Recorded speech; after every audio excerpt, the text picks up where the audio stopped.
Comment allons-nous entendre ce que dit Jean-Baptiste quand il proclame Jésus comme l'agneau de Dieu? On ne peut pas comprendre cette expression sans faire un détour par l'Ancien Testament, car le témoignage de Jean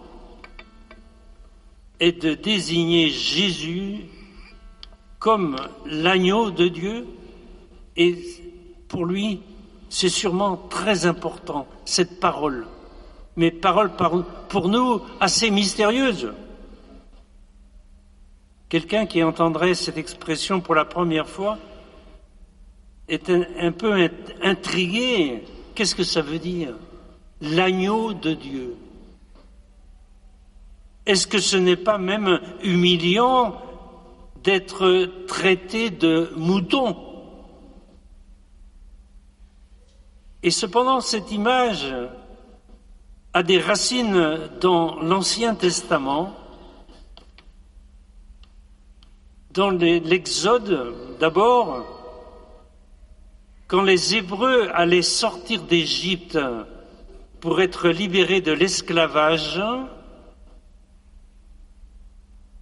et c'était la 10e plaie qui s'abattait sur les Égyptiens, et dans toutes les maisons, il y eut un mort, sauf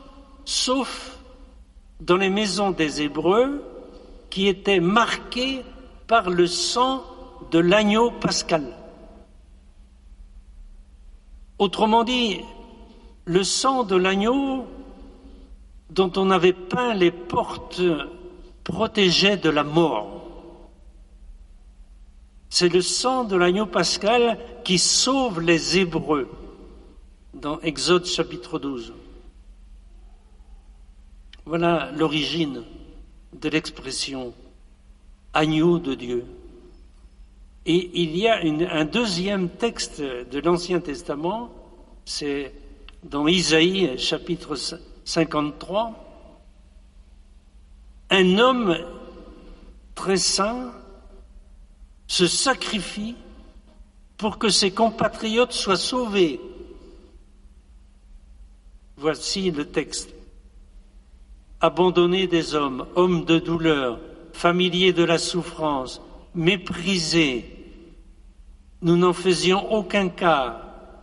Or c'était nos souffrances qu'il portait et de nos douleurs dont il était chargé, et nous le considérions comme puni et frappé par Dieu.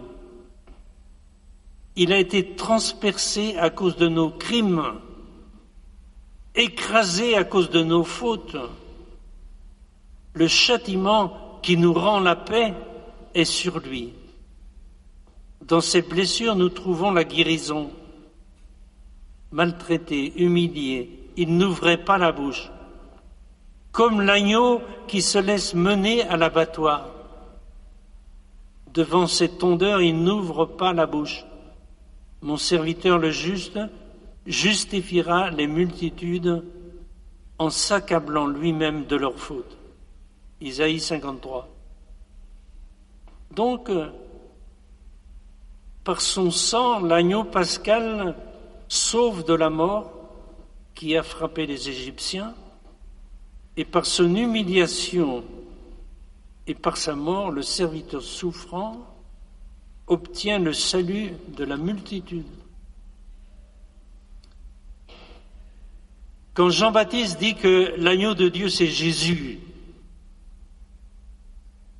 nous comprenons mieux quel amour habite la personne du Christ. Nous-mêmes, à chaque messe, par 4 fois avant la communion, nous proclamons Jésus agneau de Dieu.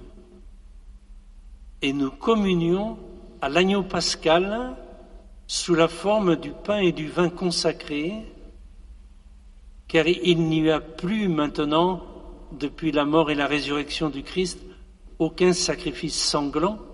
C'est un mémorial avec du pain et du vin.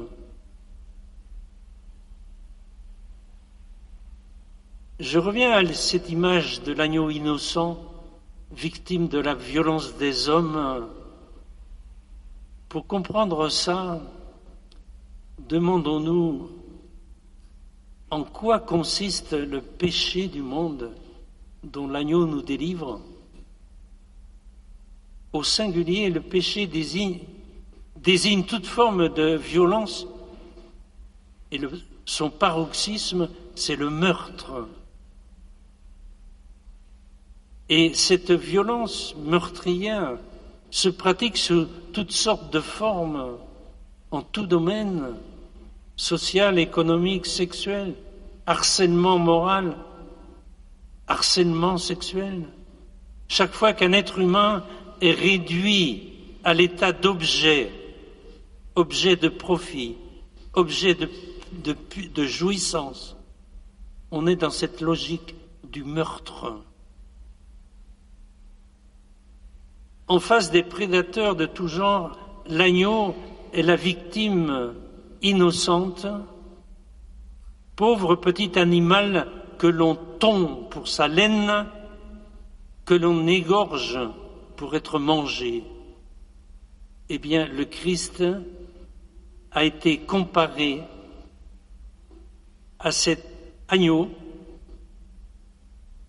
et il a pris sur lui toutes les violences, tous les péchés pour en souffrir. Non pas qu'il aimait la souffrance, mais il voulut bien donner sa vie pour que nous, ses frères, nous soyons sauvés. C'est tout cela que nous disons quand nous prononçons « Agneau de Dieu qui enlève le péché du monde ». Quand le Christ se laisse clouer sur la croix, nous sommes choqués et scandalisés. Mais quand est-ce que nous allons comprendre que sa mort en croix arrête en son corps crucifié la chaîne infernale du coup pour coup, car la violence entraîne la vengeance et c'est une spirale sans fin, comme nous l'avons vu dans les pays en guerre, Ukraine, Palestine. Voilà des attentats, voilà la répression, nouveaux attentats. La chaîne infernale n'est rompue que par le corps crucifié de Jésus. Car sur la croix, il dit « Pardonne-leur, Père, pardonne-leur. Père, entre tes mains, je remets mon esprit. » C'est aussi cela que nous célébrons à chaque Eucharistie. Par ses blessures, il nous obtient la paix, la santé, la réconciliation. Amen.